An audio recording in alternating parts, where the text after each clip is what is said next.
And as effective as Taiwan's trash and recycling looks from the outside, especially coming from an American, it's not perfect, especially when it comes to rural and island communities such as the one here on Xiaoyocho, when it comes to logistics such as how to remove all this trash from the islands.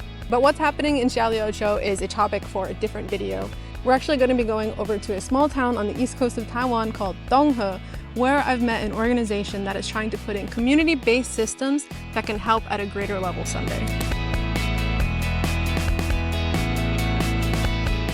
So right now I am on a bus heading to Donghe, which is about an hour north of Taidong City on the east coast of Taiwan, and it's a pretty rainy day. This area is very famous for its surfing, which I actually got to do last time I came here. I met Josh of Taiwanderful Recycling.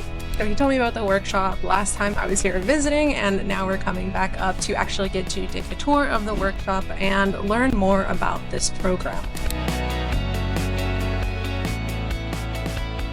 Hello everybody, my name is Josh.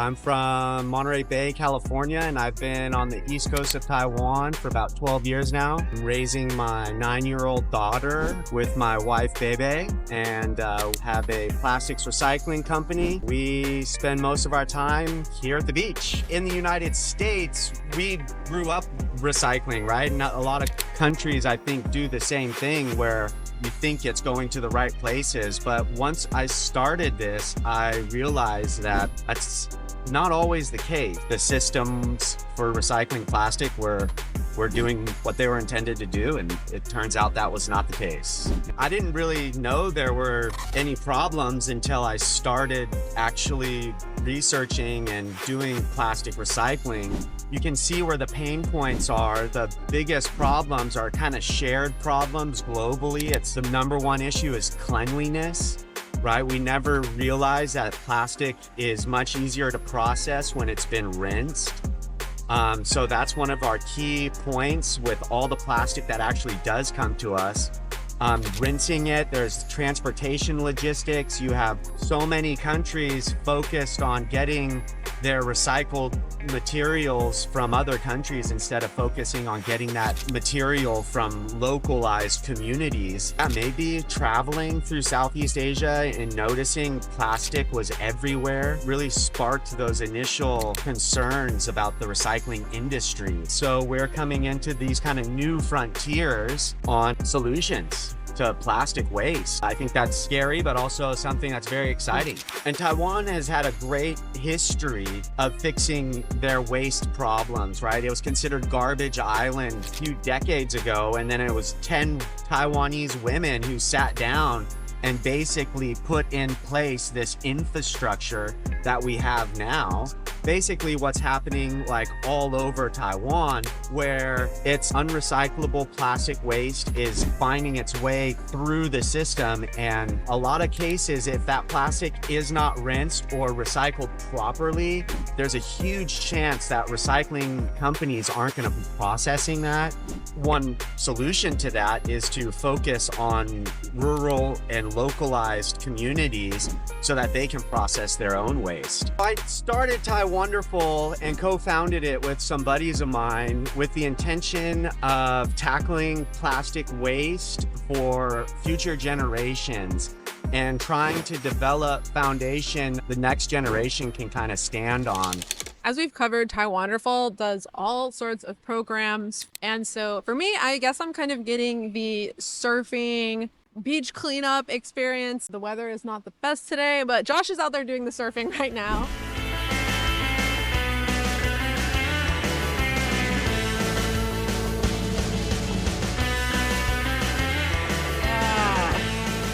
You got plastic. And after that, we're actually going to be heading over to the workshop where I'm going to be able to experience how the machines work, get to do a DIY creative thing. So I'm actually really looking forward to seeing all of this firsthand. Well, welcome to the Taiwanderful workshop in Donghe. As you can see, we have, we have the plastic on the walls here. There's some jellyfish. All this is coming from beach waste and fishing lines. You can see our machine here. This is the most important piece of equipment that we have. So you can kind of see this is some of the materials that we're working with. Once the plastic has been shredded and then melted down, you can see it's actually quite beautiful, and it makes for a really good, useful building material. So this right now can be a table, it could be chairs, it could be a bookshelf. I just recently got done making 3 coffee tables out of these. You can see it's actually a very useful working material. This other stuff here is fishing lines and fishing rope that has been cleaned and rinsed, and you can kind of see some of the stuff we're able to do with it. You can make like really pretty pieces of artwork. Once plastic has been processed in a responsible way, the opportunities and possibilities are kind of endless. Well, here we have beanbag chairs. Inside these beanbag chairs is all styrofoam, coming from packaging foam and also from disposable surfboards. Most of this stuff that you see, it's for the community to kind of create this on their own. So let me show you where it all begins. So on any given day, I'm gonna find a box here, right? This box is coming from probably one of our business partners. It's not Eco Bricks. Usually I'll show you what Eco Bricks are. And usually we'll get these boxes of Eco Bricks from all over Taiwan, and I have so many of them that we put into different projects. It's a little wet right now, but what we'll do is I have equipment right in here. We'll open this area up so trash from the beach, so beach waste or any one of our kids that come through for school groups, we'll lay out all of that waste. And we'll do an educational beach cleanup and sort it out, and we weigh, measure everything, and then bring it in. And this is our sorting area. You can see different locations for different waste. The kids love it because you give them something to cut and something to smash, and the kids just really get involved with it. What we just got to see here is actually only for the kids. I was kind of excited for it, but it turns out we're going to be taking this big sorting bag and moving it over into the workshop to separate and then start processing the plastic. Okay. So if you see, each one of these plastics will have a different emblem on it. And then what you can do is put it in here. Número dos. 2. There's a lot of 2s. Just by going through this process, you and I can see how recycling facilities must struggle because you have to have so much manpower just to do this. So this is our most important machine. This is our shredder, and what it does, it takes big pieces of plastic and turns it into very small pieces of plastic.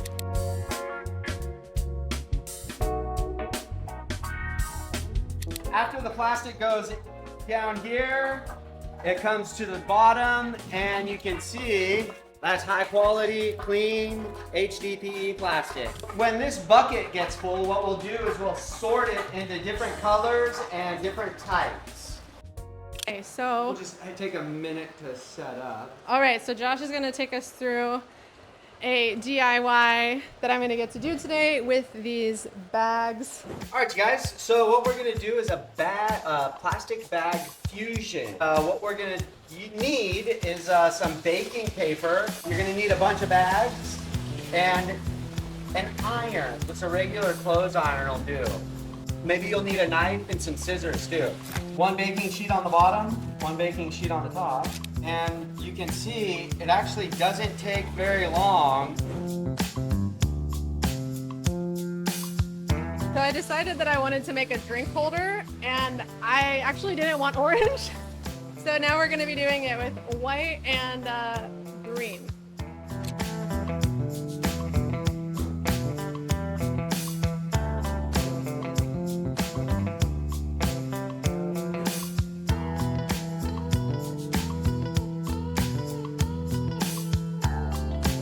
So all of the plastic has just been melted into there, and we basically got a free decoration, right? And I think we're gonna go with this one here. I want to melt them right into there.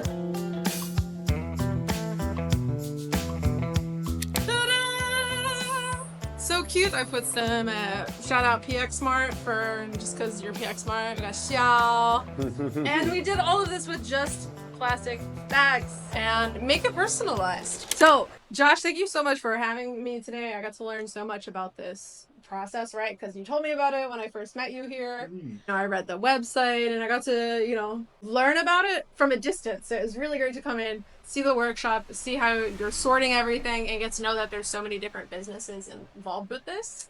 So if people want to come visit you and learn how to make something like this, or get to use some of your updated machines, like where should they get more information and contact you at? Right. So social media is probably the easiest. And we do have an email, website, and it's always Taiwonderful or Taiwonderful Recycle Co. So please reach out and help us keep Taiwan beautiful. And thank you, Kayla, for stopping in. Yeah, it of was a course. pleasure. Thank Yeah, you so a much lot for of fun. having me. Thank you guys so much for watching, and we'll see you in the next video. Bye-bye. Bye-bye.